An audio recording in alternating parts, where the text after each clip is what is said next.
I think taking the emotion out of something is usually a lot of it is comes down to trusting the people that you're talking to. And one of the things that our CHRO came in with was, what's your internal, like, how would your internal customer rate you? And that has changed the way people interact with each other. And that was great. It's just a simple, but it completely changes when you're dealing with someone and you're having an issue and you think, this is my internal customer, the other divisions you work with, whether it be purchasing or quality. How would they rate you as a customer, as a vendor? How would you be rated? And I think, it goes back to the golden rule, treat those how you would like to be treated.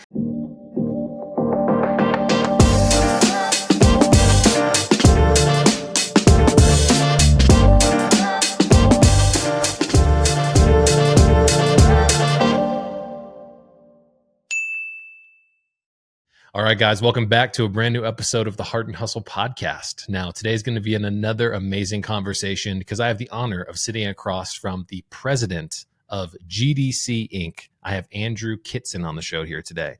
Now, today's going to be an amazing conversation because not only are we going to learn about Andrew's Hart Hustle, but we're going to learn about his unconventional path to being a leader, what it means to pivot away from things that we thought we were going to do in our career, building resiliency, but also the curiosity that it takes to be a leader in today's world. Andrew, welcome to the show, man. Thank you. It's quite an honor. Oh, yeah. So, I think the way that we can start this conversation off is, what advice would you have to our young leaders of the future who think that they're down a path right now in their education or their professional career, and they're thinking that this is the only path they're ever going to be on? What advice would you say to I those actually give this advice a lot. And it's, don't fall in love with your career path at 18, 20, 25, or maybe even 30. I mean, I went to art school, and that was the hardest thing I ever did. And now I'm part of running a $100 million company. So if you'd have told me that when I was in high school or even in college, that you won't necessarily be in the art field or the marketing field, which I still am, but that I would be doing this, I just said, well, you're crazy. So, there's an old quote that says, some of the most interesting 50-year-olds that I know still don't know what they really want to do. I think sometimes I even fall into that category. So don't fall in love with any career path that you think you're going to do, because you have to be able to pivot, and not just for your own financial well-being, but for your own mental health. You have to be able to pivot and figure out, what is it that I really want to do and where can I make a difference? This is a conversation that I wish we had more often on the podcast, which is, changing your mind is actually a superpower. I feel like so many times in life, this is my favorite example, right? You're a 17, 18-year-old kid.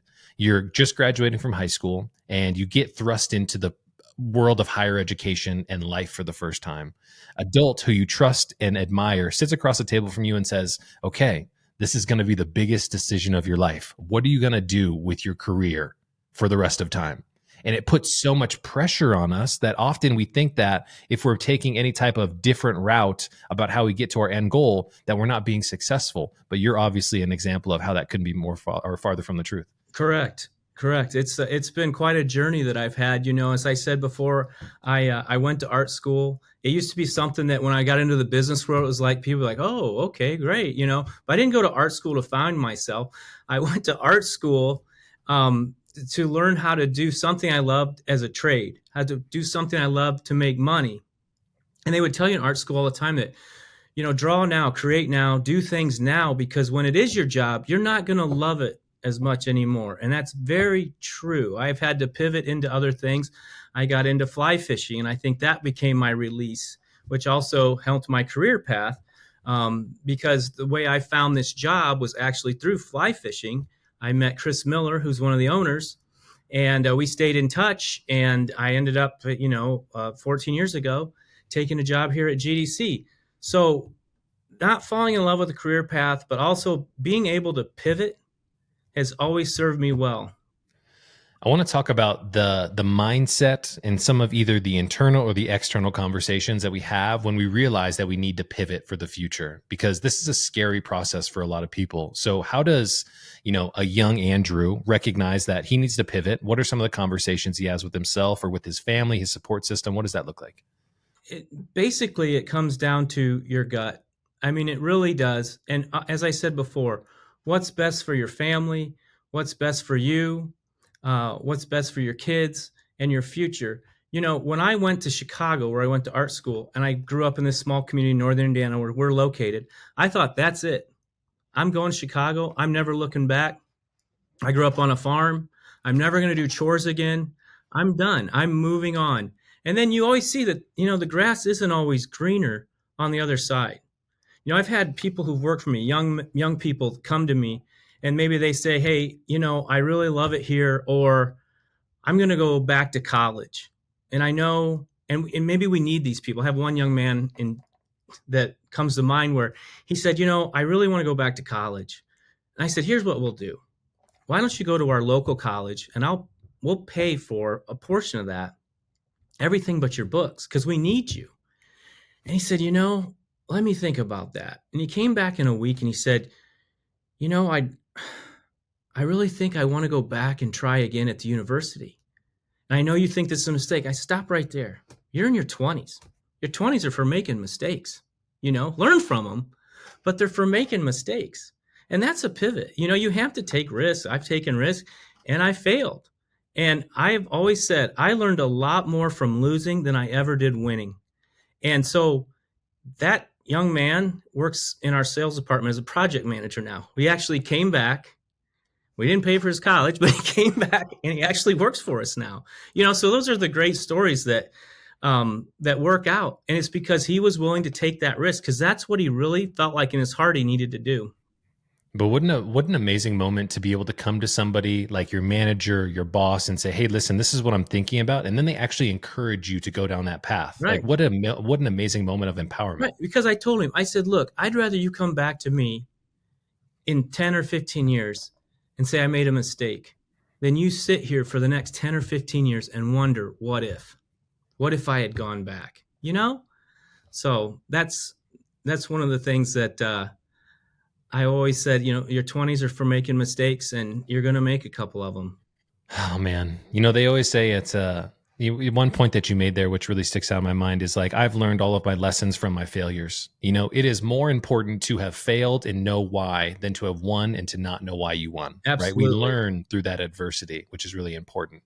So you dropped a little bit of a nugget in there and said, I got this job because of me out there fly fishing. Right. Talk about that. How'd that come to be? So one of the things I've been in fly fishing since about the mid 90s, and I'm in this really dynamic club in South Bend, Indiana.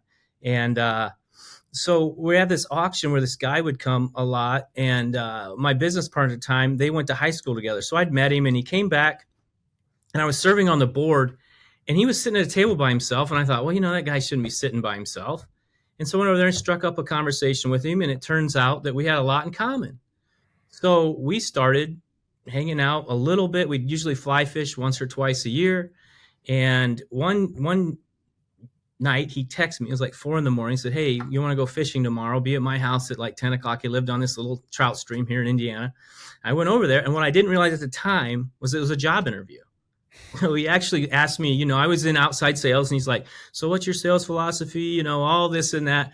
And so I went through it. It's all about relationships. What about cold calls? You have trouble? No, I love cold calls. It's a challenge. I love challenges. If I can get past that person at the front door, then I won. I just want to get I just want to be in front of someone, a decision maker. And if I can do that, I'm not going to spend Christmas with them. If they tell me no, great. So at the end of the day, a couple of weeks later, he sends me a text again. I think it was like 2 or 3 a.m. And he's like, how would you like to sell auto parts for a living? And I was like, at Napa? Or no, for me, you idiot. And I'm like, oh, okay, well, I'd love to come talk to you about this. Now, full circle, I had lost a business during the downturn in the mid 2000s. And I had always been pretty successful. I always said, up until that point in my life, everything I touched had pretty much turned to gold. And then for 3 to 5 years, it turned to crap. Everything I touched turned to crap. which changed me a lot, made me a better person, made me appreciate people a lot more. And so as we were talking about this, he's talking about, working with Ford, GM, all these companies and what the job entailed. And I was like, yeah, this is great. I mean, the benefit package was great. Everything sounded great, but I couldn't figure out. And I said, here's the thing. I'm not a car guy and I'm not an engineer. And he's like, well, that's fine. And I said, well, what is it about me that you're interested in? And he said, well, everybody's stressed out around here. And he knew what I'd gone through with losing the business and all these other things. This is a small community. He said, but I don't think they really know what stress is. But you do. I said, yeah, I do. And I'll tell you what else.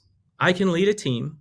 And if you tell me a story and I believe the story of your company, I can go out and I can share that story and people will believe that story too. I have to believe in it, but I can do that. And I'll tell you what, I remember I just told my son this, driving to work my first day and thinking, what? You have no idea this industry. You have no idea any of these customers. I'm 40 years old almost. And I'm thinking, what are you doing here? And I had just failed. And I was thinking, are you setting yourself up again? But I had to push those thoughts aside. I have to push them aside. No, I believe in myself. I believe in what I can do here. I can make a difference. And that's, this is where we're at now. And that was Chris Miller who hired me. And he changed my life forever. Big shout out to Chris for being the guy who got you out there right on the stream as we're casting out, being the guy who believed in you. I have a couple questions for you because this is really important. I'm glad that we've gotten to the point where we can be honest and open about even things like our failures. Mm-hmm. You said that changed you a lot. I've been talking to a lot of different leaders here on the show. And one of the misconceptions when we're in our 30s, like I am right now, is that we are that good. Everything that we touch is going to turn into gold. But sometimes the market is with us, trends are with us, and we're at the right place in the right time. When you had a little bit of a downturn, how did you navigate that time, right? What were some of the things that you were dealing with? I would say the self-actualization, the overcoming challenges. This is really interesting for our younger audience here. I'll tell you what, for a lot of time, I reacted to everything that was coming at me. I was just reacting. And what would happen then is you just keep going deeper and deeper into it. The debt, you're robbing Peter to pay Paul. You're making bad decisions. You would say, again, like in your younger years or even 6 months before that, I would never do that. But when I decided that I'm going to take the bull by the horns, I'm going to contact these people, I'm going to make deals with them, and I'm going to do the best I can to pay these people back, to get out of this. And it was difficult. And it's still difficult to go back to that mentally and think about it, and it wasn't that long ago. We were at a dinner party and someone, it's been tough times around our area. We're in the RV capital of the world here in Northern Indiana. And a lot of these companies are suffering. And someone was talking about a person who was losing their business and couldn't believe the things they had done to try to keep that thing going. And, it was kind of looking down at them for that, and I just said, hey, you know what? You do the same thing. In fact, you don't know what you do when your family's livelihood's on the line, your house is on the line, you don't know what you would do. So understanding that there's a problem and I'm just going to go head on at it, that definitely has served me well since then. Not trying just to sit back and react to these issues coming at you, but take the bull by the horns. It's made me successful in this job because things don't always go right at GDC. And I became one of the people that would go and try to fix them with the customer and just sit down in front of the customer, whether it be Ford or GM or Tesla or whoever it is, and say, we have a problem here, and here's our solution. Not just what the problem is, but here's our solution. I didn't like that solution. Well, here's our other solution. It just keep going and going and going. This mindset right here is what separates the people who have the resiliency and the stick-to-itness to get through tough times, right? There's a mindset. I had another guest on the podcast, Ted Nazinski. He is a leader of a large education company. He said, Keena, you know what we do here? We reinforce the mindset of the buffalo or the bison. And I was like, what is that? He said, if you've ever looked at a herd of buffalo, what do they do when a storm is coming? they charge into the storm because they recognize if they go through the storm, they'll spend less time getting rained on. I love And that. that mindset of going into the storm is how we need to approach a lot of different problems in our lives. Absolutely. Not being afraid of conflict is so important. Having those tough conversations, because it can hurt one time, but it won't stay around for a long time. Right. It's really cool. Right. And that's led to, how we've had to change here at GDC over the last year, and just having those honest conversations of, things aren't going well. We've had a lot of changes in the last year. And one of the things we started with is trust. And when you have a difficult conversation, I think you develop, when someone's willing to come and have that conversation with you, you trust them. Like they're not going to bullshit you. They're going to tell you, hey, we have a problem here. And I just think it's a lot easier to get through it once we are honest with ourselves and admit we have a problem here.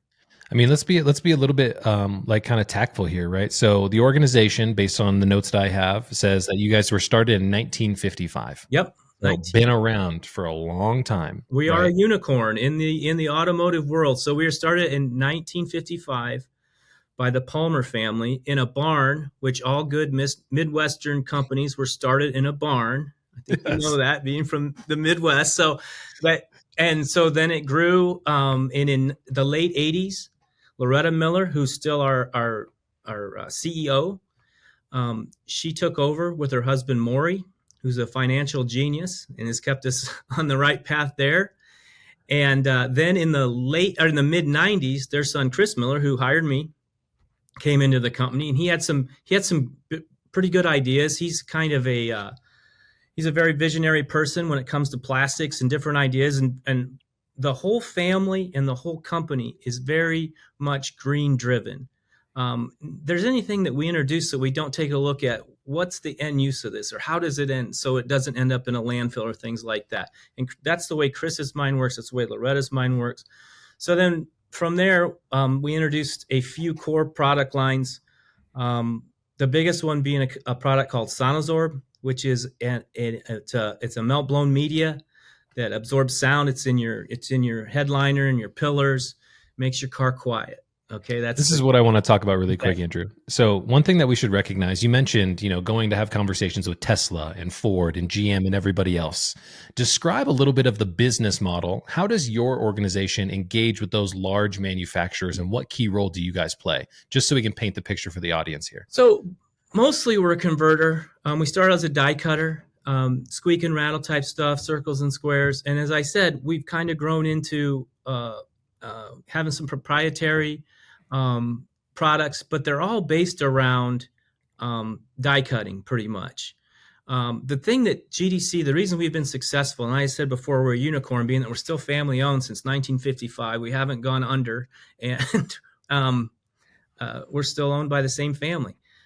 I think it's us and Ford at this point. So the reason why we continue to be successful is that the whole company's always been willing to pivot, as well as being very conservative financially. Because the one thing we do know in automotive is there will be a downturn. There will always be a downturn, and you have to be ready for it. And if you're not financially ready for it, you're going to be in big trouble. So we introduced a couple. So right now we have 3 core product lines. We still do a lot of die cutting. Then we have our acoustics division, which, as I said, was headlined by our Sonazorb product. And then we do our thermoplastics division, which does injection molding, compression molding, and that has a product called Enduraprene, which was designed to compete against like masticated rubber, which they'd use as a closeout or things like that. Now almost everything's injection molded. But again, it speaks to GDC's ability to pivot, because as that industry has changed, we've changed with it. One of the big questions I would get recently in the last few years, what are you guys going to do? How are you going to keep up with this EV thing? Well, you get in front of it. You find out what's important to them, and you make that your strength. And GDC's always done a great job with that, of listening to the customer and listening and paying attention to what are they buying, why are they buying, asking the question. We tend to have enough processes on the thermoplastic side and enough different products that we become experts in those products and those processes, that we give variety to engineers. Like when you're saying, okay, there's a lot of different ways to close out the underbody of a vehicle or around the HVAC. There's a perfect seal, but the tooling's going to cost you a lot of money, and the piece price might be a little less, but still going to be expensive. Or there's a lot of different other things the ways we can do it. So what we do is we tend to give options. In art school, they teach you that variety is the spice of life, and it's the spice of the artist. Well, it's also the spice of the engineer. The other thing is being an artist and being an engineer. I came from the graphic design and marketing side. They're the same. When you're dealing with an artist or an engineer, they always say in art school, you know why they made frames? So that you frame it and you put it on the wall and it's done. And it's the same thing with us when we're dealing with engineers is you can engineer something to death, but there's a point where you're only losing money now. You know what I mean? Because it's I hate to say the word, but it's good enough. Yeah. What we're able to do is give them options.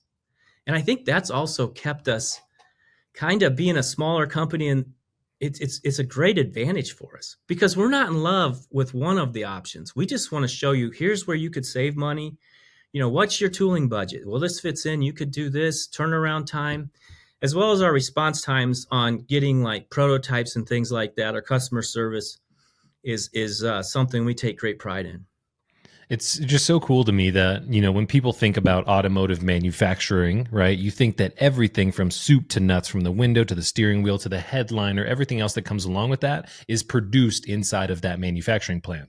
But there are partners out here like GDC who are actually having a huge impact in the overall fit, finish, rideability, and soundproofing of a vehicle Right. that you wouldn't think. So you guys are kind of like a unicorn who's just been hanging out, supporting these organizations, create the automotive pieces that we've actually fallen in love with, which is so cool. It is. And it's exciting. And it's exciting to, I like to win, and I see like it as a competition. We're in there, we're going at it. We're trying to get the business, and it's always a big thing when we get a big program and a big package from one of the big OEMs or tier ones. So you mentioned something that was true that we should point out is in the automotive industry, there's always going to be a downturn. Mm-hmm. Okay. I want to talk about a little bit of a different downturn in society where the automotive space seemed to explode, right? During the pandemic, we saw everything changed. How did you guys leverage your ability to pivot, but also your sense of curiosity and how you can provide value to the marketplace during that time? Well, so those were some dark days for our country and obviously for our community. And I remember I was director of sales at that point, and Chris was the vice president of sales, and he came in and he said, get all the sales guys together, all the project managers, and we all went into the room, and he's like, hey, this is our job here to keep the revenue going. And I've got two ideas. And as I said, he's the visionary guy, and he said, we can take our melt blown machines and we can make the media that goes between the two pieces of scrim and make a mask.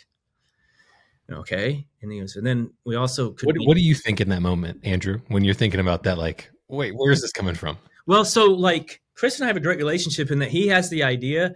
And then a lot of times I have to be the one that starts to put the details and dot the I's. So in my mind, I'm like, we don't have a clean room. I got to deal with the FDA, and all these different things start to come into your head. But it was a pandemic, so that got a lot looser, I would say.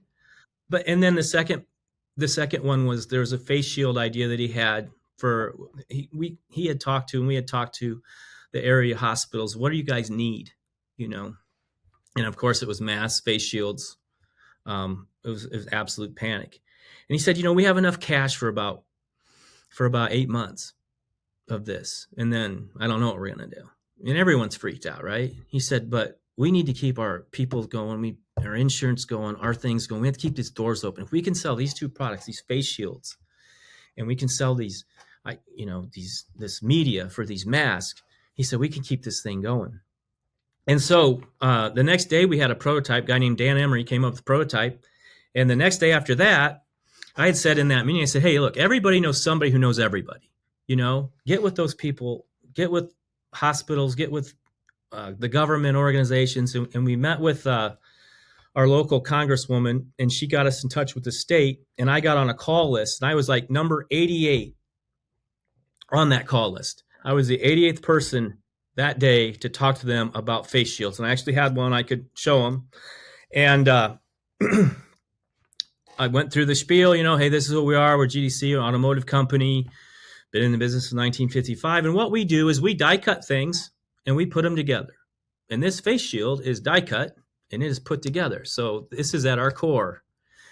And looking at these materials, I can make these for $1.87 a piece, and I can make 60,000 of them. I can have them to you next week.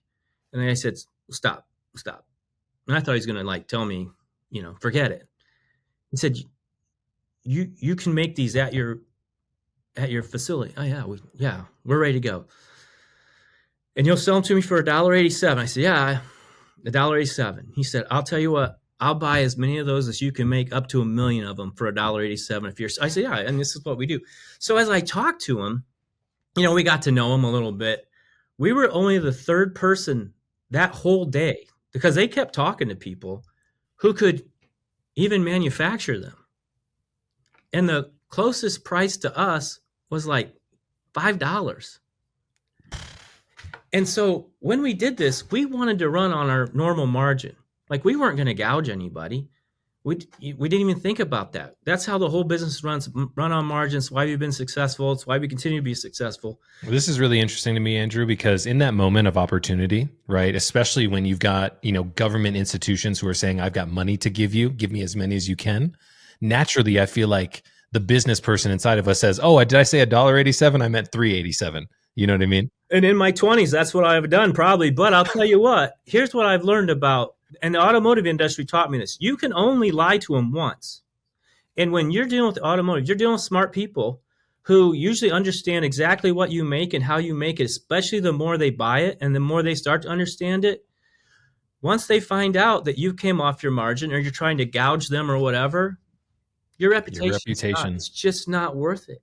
And it wasn't worth it for our community. I mean, we were trying to keep the doors open and our insurance paid. We weren't worried about becoming millionaires over this. So it was a great story. And then Chris went on to sell, enough media, and we started with Ford and GM. He went up there and actually taught them how to make masks, because that's what we, it's die cuts, putting things together. That's what a mask is too. So we ended up making enough media that altogether we supplied enough media for 120,000 or million masks, 120 million masks, just out of GDC through that time. And Ford and GM were two of our first partners. And it was really cool because not coming from automotive, I didn't get started in this, like I said, until I was almost in my 40s. But it was really cool to see Bill Ford on 60 Minutes talking about how they were able to move into the ventilators so quickly. He's like, well, they're complex things and they have to be built really quickly. And that's what we do. And as you said, they put things together. They're going to get the components and they're masters at it. I mean, look how many they make of these things a day, let alone a year. So it was very easy for them to pivot because it's what they do. They knew their core, they know what they do, and they know what they're capable of, and they could easily do that. It's part of what makes America great. This is what I think makes, first of all, America great, but also makes, business great at the same time. When we think about our businesses in a 5-year time horizon, like that's the only time it's going to be around, we make certain types of decisions and how we engage with customers and how we support our partners. But if your objective is to be around for 100 years, you make decisions differently. I think about the amount of reciprocity that you guys have built in the marketplace by coming to the Bell and saying, hey, we've got these masks. This is what we do. We die cut. We put things together at $1.87. How can we help you guys? What do you need? That is a way in which a partner steps up and keeps you in the front of the mind for the rest of any opportunities that pop up. Right. And then we get through that and we think, man, we weathered this storm. And not only did we keep the doors open, we kept people employed. We kept revenue coming through this area, through our community. We thought, man, we got through that one. And then the semiconductor shortage in the automotive industry, where you had demand go up, supply go down, material costs quadruple. And the way the automotive industry works is you sign up for a vehicle, you sign up for that part for the life of its vehicle, and there's no negotiation or price increases. So you're locked in. And you're seeing a 400% increase in material. Those are some tough times. That was the real storm. Also takes me back So a quote I recently heard from one of the people I really admire, which is Lou Holtz, who said, "Just when you think everything's okay, that's when you lose." And that was very, very difficult, not just for GDC, but for our entire industry. And people are still, including us, I mean, until this last year, trying to dig out of that hole. So How did the way in which you responded with your responsibilities to the organization change from 2020 being a director of sales, the semiconductor shortage? Are you president at this point in time, or what is your role? I became president just this year at the begin in the end of March, beginning of Okay, April. got it. So when you see the second chapter of adversity come, we've got your semiconductor changes, right? How are you thinking about the culture of the organization at that point in time? Right, we've come out of a storm. Now we're going into another storm. How are we thinking about keeping everybody on the same page and keeping morale high? It was very difficult. I saw the company start to slide the wrong way at that time. There's a lot of blame to go around, and you're out there trying to get price increases. We got some price increases from tier ones, but it destroyed our culture, quite frankly. Um, it was a very trying time. We started to figure out what else can we make, what can we kick off now, because then when you quote a new one, you're at current economics, so you wanted everything to end that day so you could requote. Yeah. You know what I mean? And get back to where you needed to be. And it wasn't, everybody was in the same boat, whether it be the OEM and all the tier one, tier twos. Everybody's in the same boat. Everyone was dealing with the same thing. And people wanted to buy cars. That was the craziest part of it. And they couldn't, So it really damaged our culture. It pitted our different divisions against each other, our different groups against each other. And up until I think when Loretta decided it was time for a change, she was very clear that I need to know what's going on at every group. I need more than just one person telling me this is what's going on. I need to understand what's going on in my company a little bit more, and created a team to put that together and fix this thing. And it started with our culture. Did you ever hear in the back of your mind that quote of that question you were asked? You said, everybody's stressed, but you truly know what stress is. Did you ever lean back into that subconsciously at that moment? Uh, yeah, I would say, I would definitely say that, I do a pretty good job with stress, I think. But again, I'm always trying to find that solution and then work toward it. Chris taught me a long time ago. He said, I want this thing to be, we got to create a vision. And I think we had lost that too, in some ways. And then from that vision, we need our objectives. And then we need our goals to feed those objectives that meet our vision. And then we need to make sure that everything we're doing is going toward those goals. Those are our KPIs, our key performance indicators. So that's how we run this whole thing. Everything we do has to be about our objectives that meet our vision and how we break that down. And the first thing we did is we readdressed what are our core values. How do we hire and fire with our core values? Do we run the business every day with our core values? The biggest thing was there was so much animosity within our different groups that no one trusted each other. So when Loretta said, I want to create a team and here's who I want on it, and Andy, I want you to lead this meeting, I was kind of like, these people don't like each other. We're all going to be in a room. And one of the coolest things that we've seen through this transition is this group of great leaders start to lead again together and start to work again together. It's a lot easier to get where you're going when everybody's rowing in the same direction. And I remember sitting in that first meeting, first couple, and then afterward, Chris and I would talk, and I'm like, man, it's just nobody wants to talk. We were at a place where you'd be in a meeting, and if you had an idea, you just might be told, that's the dumbest idea ever. Or if it didn't work, then you're going to be, held like, oh, look at what you're the one that came up with that. Get rid of all that. like I said, you got to be willing to fail to succeed, right?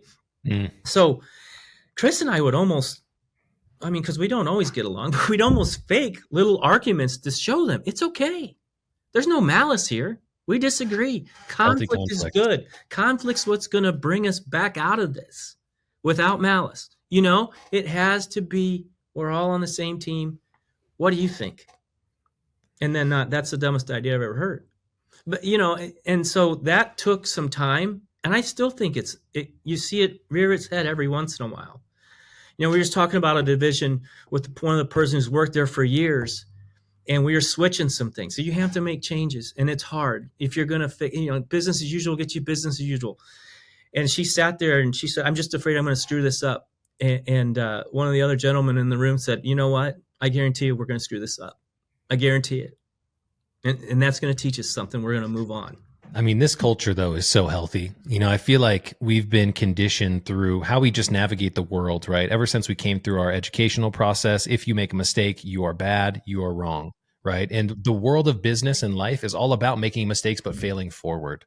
Right. And so I heard a really amazing example of this, which was the difference between, and this is in Amazon's culture, the difference between experimentation and decisions. Decisions are, we are moving in this direction, and let's see what happens. The experimentation side is we are going to take experiments, but guess what happens in experiments? Sometimes they work, sometimes they don't. And you learn from those lessons. Here's actually a really good one. So I want to say, I forget what the year was, but Amazon tried to invent a phone. I'm not sure if you ever remember their experiment called the Fire Phone. So I hear Jeff Bezos giving a keynote about one of the experiments that they learned from. He said, this experiment cost me $690 million. You know what it was called? Exactly. The Fire Phone. But guess what we got out of the Fire Phone? At one point in time, we had a tough conversation with my executive leadership team where we realized we weren't going to be able to compete with the Google Pixel or the iPhone. Just wasn't going to happen. So we're going to scrap the project. And they said, Jeff, why are we going to scrap this project? And he said, well, guys, listen, we're not going to compete, but what lessons did we learn here? Well, we got the Kindle out of this experiment, which we leverage. We also got Amazon Alexa, the voice agent that people know today. So you have to have a culture of experimentation and failure in order to improve. But that can be really tough when you've had an organization that's been around since 1955. Oh, yes, for sure. And as I said, the thing that's kept GDC viable, profitable is the ability to pivot and the ability to take those risks, but also, understand that at some point we may have to choose a different path, but the vision, the objectives, the goals, they stay the same. You just might have to get there a different route. I want to say this another Jeff Bezos quote. He said, strict on the vision, but flexible on how we get there. Yes. Right. And I feel like that's a super important lesson for us. Here's an opportunity for us to reflect a little bit, Andrew. If we were to go back, let's say 10 years, we hop in a time machine, we have an opportunity to sit across a younger version of yourself. And you can give 5 minutes of advice on how Andrew's going to navigate the next 10 years to bring him to a conversation here with Keenan on the podcast. What advice would you give that younger version of Andrew and how he was going to navigate the future? That's a great question. I think it took me some time to get my point across without malice. And I think that extended our time of having issues. I think it would be, don't be afraid to speak up, but keep the emotion out of it. And I think that was an issue when we saw things that weren't right. It was almost like, are you, is this just another smear campaign? And then stay true to the values. That emotional regulation is really interesting to me. I had a guy on the podcast. He is a neuroscientist and a brain surgeon, right? And I asked him, what is the most important skill set a human being can develop? And I was expecting him to give me like some tactful answer. And he said, emotional regulation. Because if we cannot control our emotions as leaders, it changes everything else that we perceive. The way people talk about the situation, the way people's behavior is perceived, everything gets impacted by that layer of emotion. How do we do that though? when our world is so emotionally charged? Like, how do you create that separation between the emotion and the message that you're trying to convey, especially as a leader? Well, I think taking the emotion out of something is usually a lot of it is comes down to trusting the people that you're talking to. And, one of the things that our CHRO came in with was, what's your internal, like, how would your internal customer rate you? And that has changed the way people interact with each other. And that was great. It's just a simple, but it completely changes when you're dealing with someone and you're having an issue and you think, this is my internal customer, the other divisions you work with, whether it be purchasing or quality. How would they rate you as a customer, as a vendor? How would you be rated? And I think, it goes back to the golden rule, treat those how you would like to be treated. And how you get there is when I came from the sales division, and I was a pretty aggressive sales director, and so I'd had very candid conversations with several people, and then you see this. Okay, now a lot of the people who came on this team, a few of them are from sales as well. Okay, these guys are going to come in, and what are they going to do? They're going to fire everybody. And then we come in and preach, we're going to trust, and you're going to have open dialogues here and there. I don't know. So I remember this associate came in, and she was very emotional. She was very upset because they had made some decisions behind her back that were actually under her umbrella. And she said, and you talk about trust, and this is what's going on. And that's when I pulled out, why don't they trust you? Why didn't they tell you they were going to do this? Why wouldn't they? I'll tell you why. Because you'd have told them how stupid they were, and that you would just have blown them up, because that's what you do, because that's the only way you could get things done. And we're not going to run the company like that anymore. And she's a very valuable part of this company, still is. And it's been great to see her evolve through that and now begin to have these conversations where it's not personal. We're all on the same team. We're all rowing in the same direction.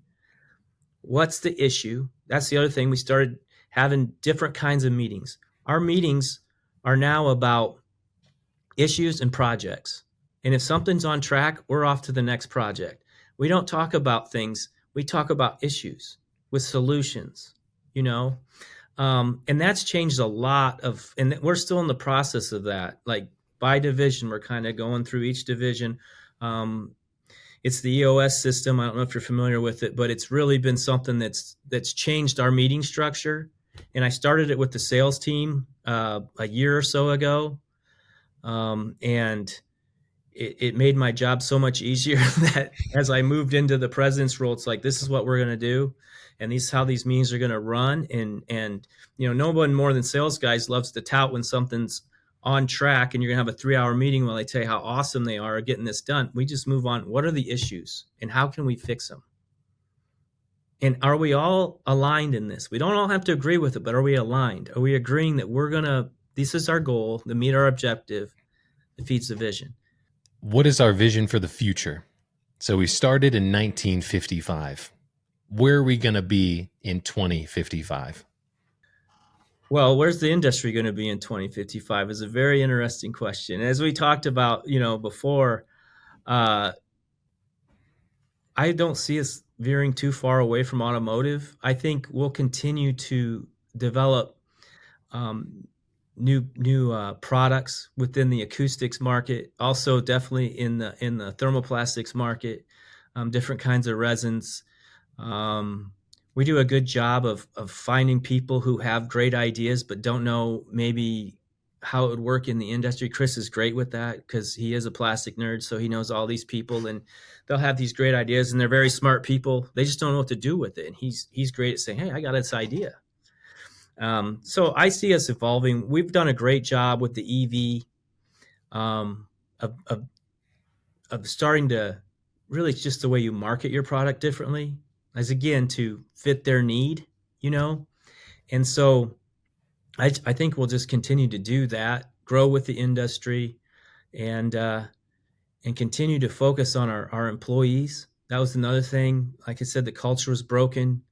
Um, this year, we introduced um, a healthcare initiative so that it's covered by insurance. It wasn't covered by before, which was very important to me because I just think it's a national pandemic that isn't talked about enough. And so having that for our associates was very important, and our team did a great job of making sure that happened, as well as the first time in 4 or 5 years giving bonuses here a couple of weeks ago. That was huge. It's just show, and it was based on our success. And that was one of the things that when we came in, we preached, hey, we're going to fix this. And this is how we're going to fix it. And this is why. Because when we fix these problems, if you help us, here's what it's going to lead to: better healthcare, better wages, a better work environment. And now they need to hold us accountable for that. So it felt good for our team to be able to say, promise number one, here you go. And this is just the beginning. And that's where we want to be, you know. We want to continue that with our associates. When I started working here, people really, really said, oh, that's a great place to work. You know, getting back to that, because it hasn't been that way for some time, and getting back to that, and we're getting there, is very important to me. This is the biggest opportunity that I think we have as leaders of organizations over the next, let's say, decade. You and I have unique upbringings because we came from the Midwest. We grew up in cultures where people did say, oh my gosh, you're lucky to work at that place, the GM, the Ford, the manufacturing plant, Yeah. the other organizations. Over the last years, man, we've gotten into the place where society has almost villainized work, right? Because people aren't happy. We feel like we're work too much. I want more time off. I want work-life balance, which is great. Underneath that, at a first principles perspective, I have a personal theory that people are secretly yearning for a place where they feel seen, validated, heard, and prioritized. And I'll just add taken care of on top of that. If we can get our organizations back to the place where people are saying, oh my gosh, you're lucky to work there, those are the pieces of social connection that are going to bring our communities back together.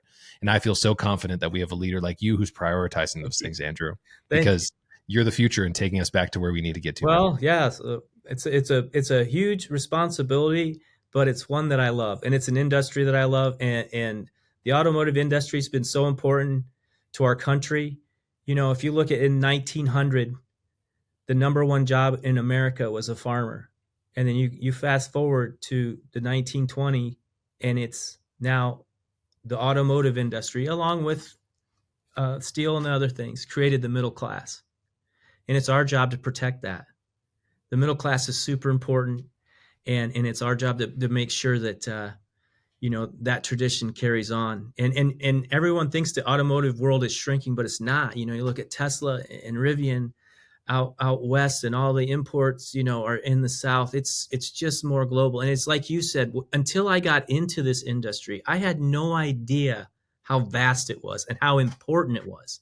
I was actually one of those people in the mid 2000s during the downturn of saying, why are we bailing them out? Because they had to. The whole country would have folded.